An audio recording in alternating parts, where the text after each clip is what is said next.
Hello everyone, I'm Savannah Alalier and welcome to the latest episode of High Functioning Human podcast, where you connect to yourself as a high functioning human. Now today we're kicking off a two-part series on environmental toxins.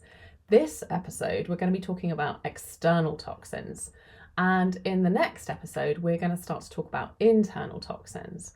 Now, what do I mean by external environmental toxins?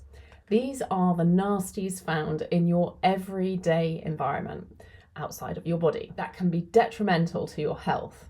So they can be found in the air that you're breathing due to industrial pollution and vehicle emissions, the products that you might be applying to your skin and your hair, and the substances used in your homes, whether that's in flame retardant materials for your furniture or whatever it might be.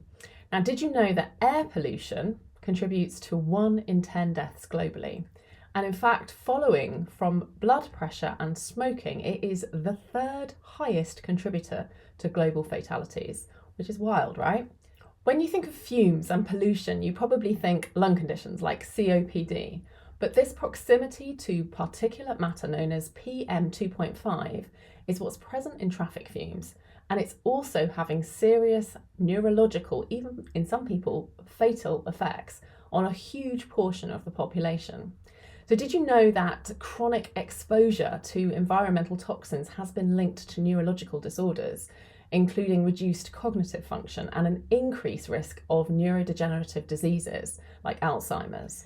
A recent study in 2023 of over 450,000 cases showed that the shorter residential distance to major roads and traffic-related air pollution was what was associated with elevated dementia incidence and smaller brain structure volumes.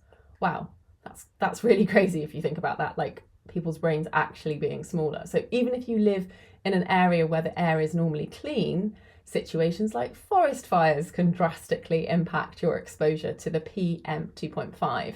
And that can have serious long-term consequences on your health. Each person's exposure to environmental toxins, of course, is going to vary greatly, depending on your environment, depending on what's happening in your day-to-day. And while today's advice will be broad, I encourage you to explore specifically relevant things to your local area, or also reach out with any questions that you might have. Here's a startling fact. Traffic and outside air quality aside, according to studies, the average home contains hundreds of chemicals, many of which we apply directly to our skin or breathe in from vapours. So, for instance, the Environmental Protection Agency in the US has found that levels of the indoor air pollution can be up to 2 to 5 times higher than the outdoor levels. Bananas. Thanks to things like aerosols or cleaning agents, we're talking about a significant health stealth attack right in your living space. It's so important to remember that whilst the immediate effects of exposure to these external toxins might be less obvious than the internal toxins, their long-term effects can be severe. So regular exposure to certain chemicals found in beauty products, for example, or household cleaners, and even the air in your homes could lead to a range of health issues such as respiratory problems like asthma and bronchitis, or skin conditions like dermatitis and eczema. Plus, let's not even go down the road of hormonal imbalances and how those get affected, which can affect everything from your metabolism to your reproductive health. Additionally, the cumulative effect of all of these toxins can lead to a state of toxic overload, where your body's natural detoxification systems get overwhelmed, impacting overall vitality and wellness. A report by the Environmental Working Group highlights a worrying figure. American women use an average of 12 personal care products that contain 168 different chemicals, while men use an average of 6 personal care products that contain around 85 different chemicals. Now, many of these products are applied directly to your skin, where ingredients can be absorbed directly into your bloodstream. So how can you reduce your exposure to these hidden dangers? Here are some actionable steps. You can start by doing the very simple thing of ventilating your space. Keep your living spaces well ventilated. Use exhaust fans, open windows, dilute the presence of airborne chemicals, and choose safer products. Look for skincare, look for cleaning products that are free from harmful chemicals.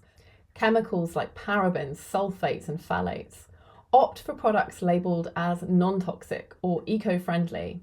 And be mindful about what you wear as well. Even the laundry detergent that you use can leave residue on your clothes that touch your skin all day long. Choose detergents that are hypoallergenic and free from those artificial fragrances and dyes.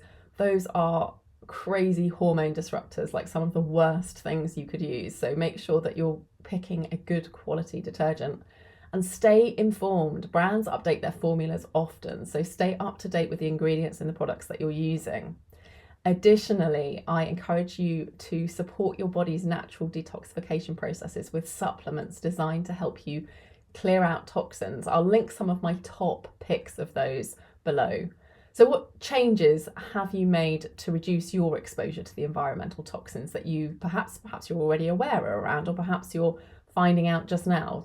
Maybe you found some great alternatives that work just as well without the chemical overload. So share your discoveries and questions and in the comments section below, and I will be eager to engage and hear insights and share them with our community. Understanding and managing your exposure to external environmental toxins is essential for maintaining your health as a high-functioning human. Stay tuned for our next episode talking about the internal environmental toxins and how what we ingest might be affecting you. Remember, trust your instincts and follow your intuition, because the world needs your voice and the magic that it brings to every single one of us. Remember to jump on my mailing list to stay reminded and connected with your intuition, plus some simple things that I only share in email. I look forward to chatting with you next time on High Functioning Human Podcast. Take care and talk soon. Profesh, I love it. Okay, let's see if I can drive this thing better this time. Clearing the air. Okay. Wait a minute. That is noisy outside, whatever that is. So, a report by the environmental work... Blah, blah, blah. Sorry. Little clapping beaver down here.